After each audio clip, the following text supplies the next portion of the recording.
Before we begin our investigation, a quick reminder. All information in this video is for educational purposes only and is not financial advice. A few hours ago, data came out of Asia, and what is happening in the silver market right now, in the quiet of the Christmas holiday, is not just a price movement. It is possibly the signal that the system has broken. You are on New Era Economics, and this is an emergency update. Subscribe to learn more. Our investigation is just getting started.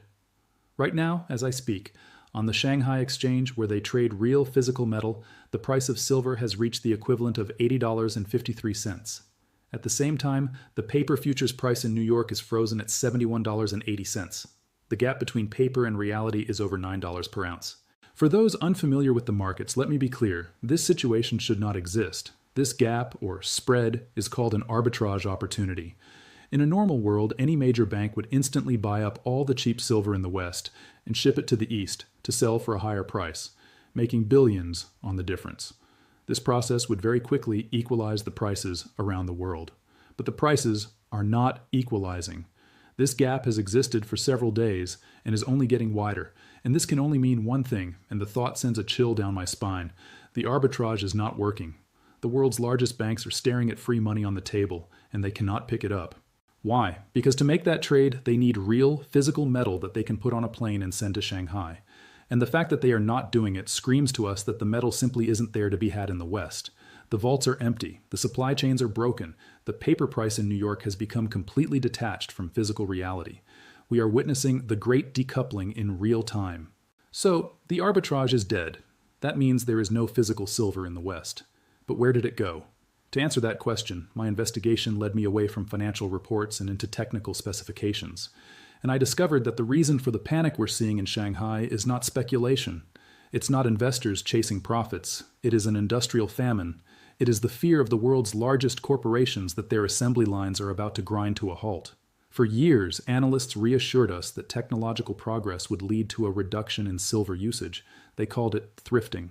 But in the last 12-18 months, two technological breakthroughs have occurred that have completely inverted this paradigm. The first is a revolution in solar energy. A new generation of solar panels, the so-called TOPCon cells, are taking over the market. They are far more efficient than the old ones. But they have one feature that isn't being reported in the news. As the latest industry reports show, their production requires 50, and in some cases, up to 80% more silver than the old panels. All the years of progress in thrifting silver were erased overnight. And since the entire world is legally mandated to transition to green energy, this demand is not optional. But the real shock came from the auto industry. A few weeks ago, Samsung SDI, one of the leaders in battery production, unveiled a prototype of its new solid-state battery for electric vehicles. These batteries are the holy grail of the industry. They are safer, charge faster, and have a higher capacity. They use a silver carbon composite as the anode. Let me put this in simple terms. A typical electric vehicle today requires 20 to 50 grams of silver. The new Samsung battery, according to analyst estimates, could require up to 1 kilogram of silver per car. That's a 20 to 50-fold increase in demand. And as soon as Samsung announced this technology, a panic began in the market. Their main competitors, the Chinese giants like BYD and CATL, realized they were on the verge of a technological knockout. If Samsung brings this technology to market first, it will dominate the entire industry. And the only bottleneck in the production of these batteries is silver. This is why we are seeing this run on the Shanghai exchange. This is not just speculation. This is Chinese industrial giants preemptively buying up any available physical metal.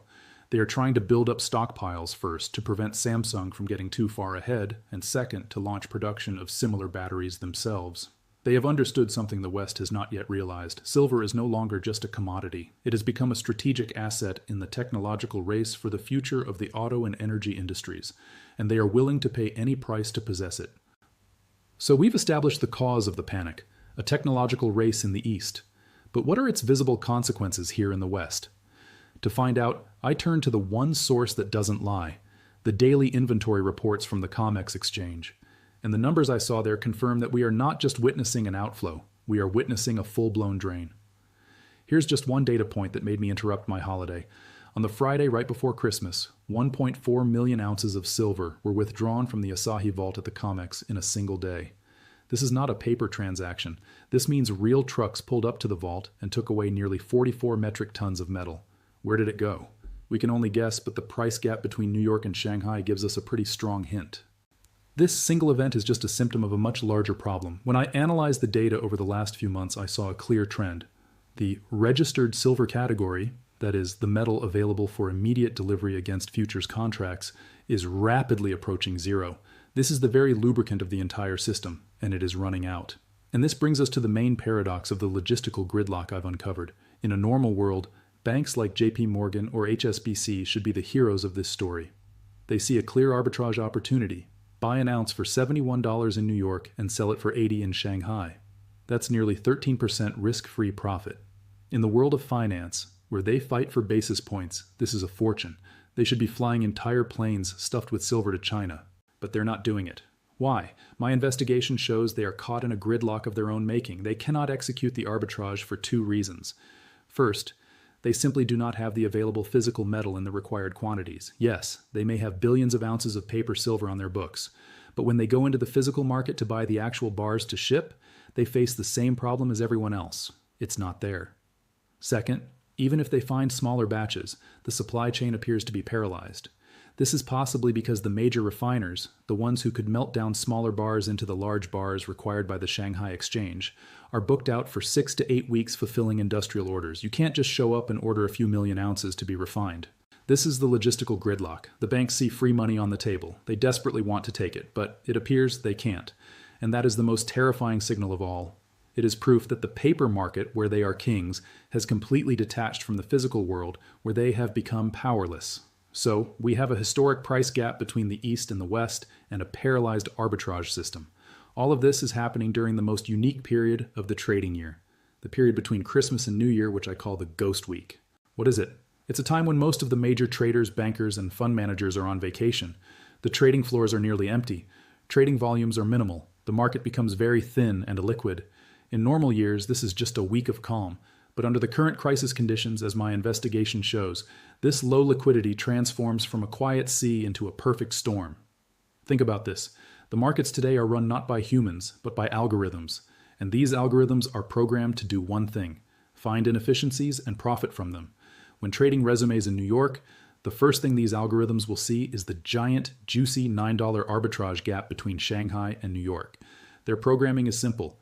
Buy cheap on the COMEX, sell expensive in Shanghai. And they will immediately begin to execute the first part of that equation, aggressively buying paper silver in New York to try and close that spread. But here, they will run into the problem of the Ghost Week. There will be almost no sellers in the market. Most of those who could sell are on vacation. The few who are left, seeing what is happening in the East, will be unwilling to sell at a low price. And what happens when an army of aggressive algorithmic buyers meets an almost complete absence of sellers? What happens is what I call the three-phase scenario. The first phase will look like an instant gap up. In the very first minutes or hours of trading, the price doesn't climb smoothly. It hits an air pocket and gaps up, jumping instantly to try and close the spread with Shanghai. My analysis indicates this first stop is likely to be somewhere in the $75 to $78 range. Immediately following this initial shock, we will likely enter phase 2, the pullback and the chaos.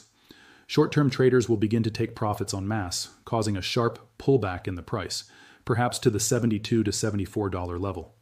This will be the moment of maximum danger, where novices will panic sell thinking it was a trap.